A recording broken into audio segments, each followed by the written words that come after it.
Hey everyone, Dave Korsunski here from Heads Up. I'm in San Diego, California at one of my favorite events of the year, Low Carb San Diego. All of the researchers, experts, and companies in the low carbohydrate and ketogenic nutrition space are here. We want to speak to all of them, so let's go inside and take a look around.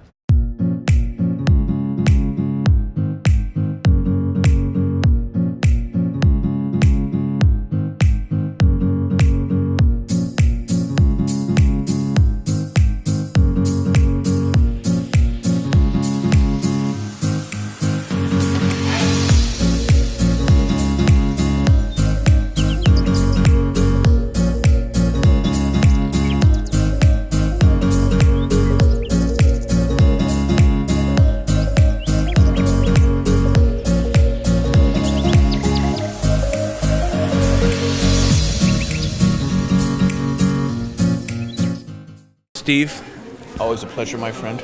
Absolutely. Yes. Great to see you, Dave. So for those who did not catch our podcast with Steve, where he absolutely shredded it on medicinal cannabis, understanding how to use these products in the most effective way possible, really broke down the science behind using medicinal cannabis and how to optimize and choose the right products. We went really, really deep on the podcast, but we're here at Low Carb San Diego, and what are you speaking on at this year's event? So today I'm going to be really focusing a deep dive into the endocannabinoid system. Oh, yes. And which is what? Briefly. So briefly, the endocannabinoid system is a fatty acid-based hormone signaling system that uses cannabinoid receptors to control our basic homeostasis. Yes. Cool. And we can stimulate and supplement this system. Correct. Through the use of plant-based products. Correct. So cannabis contains a class of molecules known as cannabinoids. Yes. Cannabinoids bind to cannabinoid receptors and elicit a physiological response. There are psychoactive cannabinoids and non-psychoactive cannabinoids. Yes. And there are terpenoids in plants that also bind to cannabinoid receptors. Now, you blew my mind yesterday when we were talking over a glass of dry farm wines, where you were starting to tell us about studies that were being done to have people try different strains and understand what was happening at a neurological level in the brain. And now these studies reproduced at scale. Correct. So we can start to see what strains, what terpenoids actually have very specific effects on brain activity. So we being my research team and I, we presented at a conference in February here in San Diego, the Emerald Conference, and the pilot study was 9 patients. What Jeff looked at in his study was he looked at patients pre and post cannabis consumption. Yes. He looked at their EEG brainwave patterns.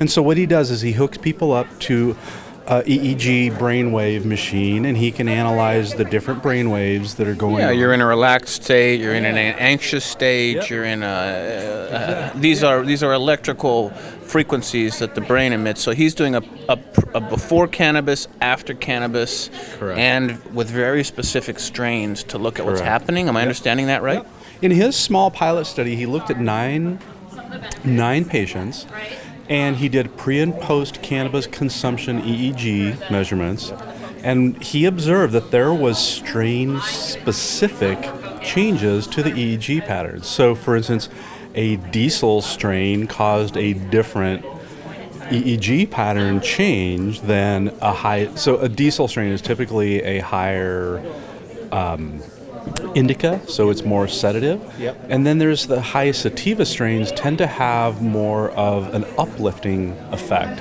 And I've been known to dance around my apartment when you get me a really strong sativa strain. Yeah. It's wonderful. And for me, a high sativa strain is when I'm going to sit down on my computer and do some research. Yep. And I really need to be open-minded and creative. I want a high sativa strain. And focused. Yeah. And I literally can just bust out 6 to 8 hours with the right strain. If it's the wrong strain, it's going to slow me down. So this is taking it to a next level now, where we, on the podcast, you talked about how to understand the terpenoid profiles for different medicinal use. Right. But the next level now is also mapping that to what type of neurological effects it will have as well. So we can now start to match strains to desired neurological effects in the brain. That's our hope.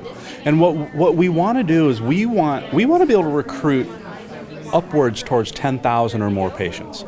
And we want to do an observational trial where we're looking at patients that are self-diagnosed or physician-diagnosed users of cannabis. We want to look at their pre and post EEG patterns so that we can start to find some correlations between, okay, if you are using this strain that you like and it does this to your EEG patterns, we want to start to be able to come up with what's known as an EEG phenotype. So you have a different EEG phenotype than I do, and so you probably would respond favorably to a different strain than I do. Then we want to start digging deeper. Then we want to start to run with the company Endocanna Health, we want to run... That's Len's Len May. Yeah, Len is part of our research team. Oh, so there's going to be the genetic component brought in as well. Wow. Absolutely essential. You're going to need some good machine learning software in there. Yes, we will. Yeah, so Len and I are working on figuring out what genes we want to look at. But what Len is doing is Endocanna Health runs a 950,000 SNP profile. So just to back up, we kind of glossed over that.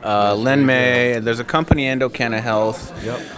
Basically, some people respond to cannabis differently than others. You may hear some people say, I just can't use it, I have a bad reaction. Some people.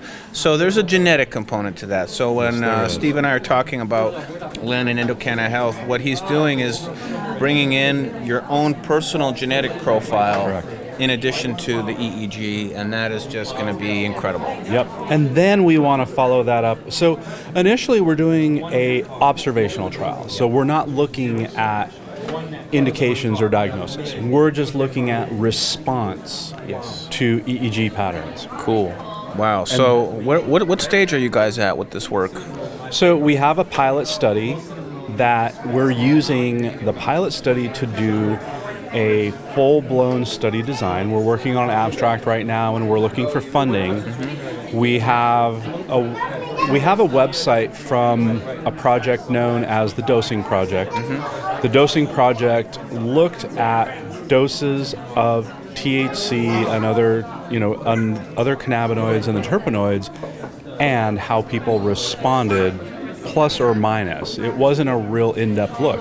We're going to use the platform of the Dosing Project as our recruitment tool, and when a patient is recruited into this trial, they'll go through a questionnaire that will ask them, what was your diagnosis? After we do the observational trial, we're then going to break these patients out into groups. So we want an ADHD group, we want a cancer group, we want a chronic pain group. Once we break them out into groups, it will become more like a clinical trial where we're going to say, we want your genetic profile from Endocanna Health. We're going to choose some blood markers for each of the specific groups that we break out. And from that, we're hoping that we're going to be able to look at genetics as a predictor, EEG pattern as a predictor, and blood markers as predictor for what is the best strain for your phenotype, your genotype, and make this a much more targeted, approach for cannabis therapeutics. It's incredible work, Steve, really just taking the whole medicinal cannabis world to the next level. And it's really going to help people find the right products, have the right experience, get the right outcome. So it's necessary work. If anyone is listening to this and wants to support Steve's work, get in touch with him. Best way to find Steve? You can find me at drnasha.com, and if you want to find, we don't have the website built out for the clinical trial yet, but it'll likely be at cesc.org. Awesome work, man. Thank you. Appreciate it. Great to see you.